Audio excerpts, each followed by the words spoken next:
Randy, Lamar's heard all about this. You can't win a playoff game. He knows all about the narrative.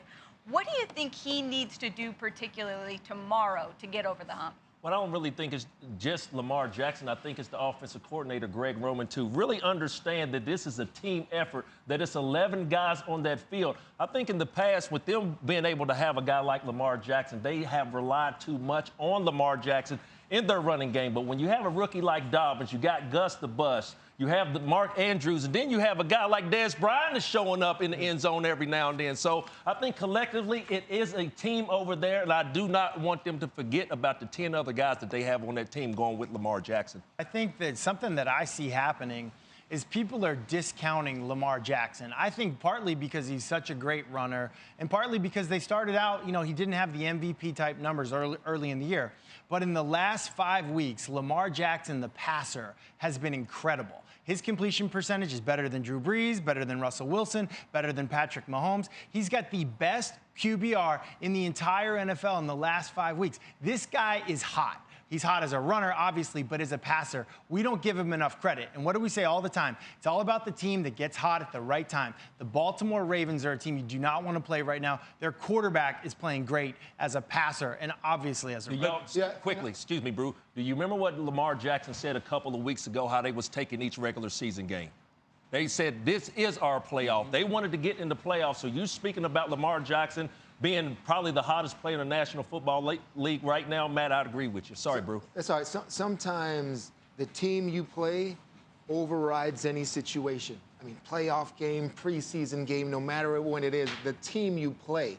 And that's what I'm starting to see with these two teams. And it's the way the Ravens should be, it's the way the Ravens should see the Tennessee Titans, because the Tennessee Titans have absolutely stolen their soul, in my opinion. Who do the Ravens pride themselves on? We're the bullies on the block. We do this well. No, you're not.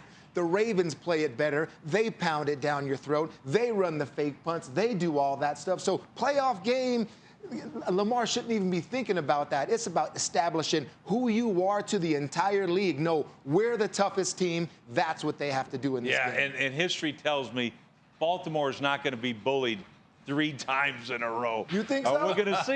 You know, we'll see. We're going to see. Yeah, we'll talk about this I know tomorrow. You got for age. And I got my These two boys will right be there. interesting on the pregame show tomorrow. Okay? I do want to know something, though. apart. Both of these teams Please. priding themselves on toughness. Teddy, who is the tougher between them?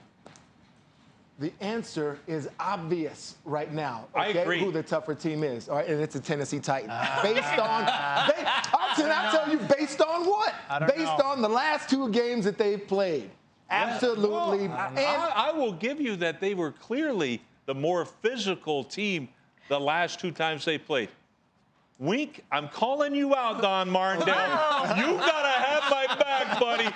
Let's go. This defense is going to be there. And, Matthew, your point about Lamar Jackson, the less he throws, the more efficient he is. Get that ground game going on your own. Harbs, let's just make these guys quiet. Thank you for watching ESPN on YouTube. For live streaming sports and premium content, subscribe to ESPN+.